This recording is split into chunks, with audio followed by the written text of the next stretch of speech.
ako kasi parang dire-diretso na tayo. I'm glad to be back. I've been here dozens of times already. Not only me, but also my children.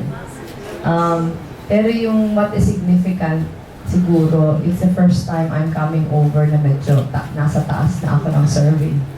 Kaya sinasabi kong significant kasi yung Cebu was one of the places na kahit yung dapang-dapa pa ako sa survey, marami nang tumaya dito sa akin.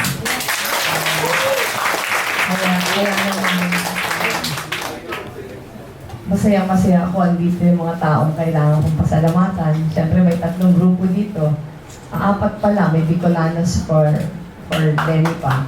Pero yung Cebu for Lenny, Cebu Women for Lenny, may Cebu Youth for Lenny. Nung nag-uumpisa pa lang ako, siguro karamihan sa inyo hindi pa nga ako kilala, pero tumaya na.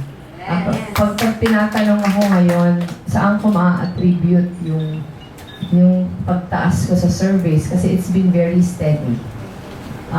Parang I'm peaking at the right time, and it's largely attributable to every one of you.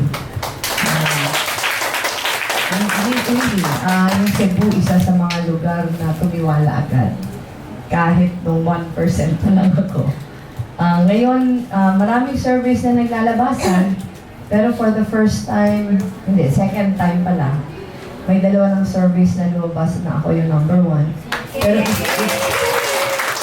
you notice also, halos lahat na schools all over the Philippines, pag meron silang mock elections, medyo runaway tayo. So it's a good time. It's a good time to parang feel positive about everything that has been happening. Pero hindi din tayo pwedeng magkampante. Hindi natin, we cannot give this a chance. Hindi natin pwedeng, number 1 ako, panalo na kami. Kahit ganun yung pakiramdam. Kasi nung nag-number 1 ako, parang yung supporters, pakiramdam nila, eto na yung senyales sa panalo tayo. Hindi pa po tayo panalo. Meron pang 12 days before the election. So kung sinisipagan natin dati, masisipagan natin ngayon. Kasi nung nag-number 1 ako, syempre, mas sisipag din yung mga na-overtaken natin. Kaya dapat sobrang bantay. Marami ng pera ngayon yung bumubuhos. Alam naman natin na wala tayong pantapat doon. Ang pantapat lang natin, yung ating sipag, paniniwala, saka commitment na mag-unite tayo lahat para sa goal. Kaya maraming salamat. Hindi ko alam kung ito yung huling pagpunta ko before the elections. Kasi ngayon, mas trying to put whatever limited time is there to good use.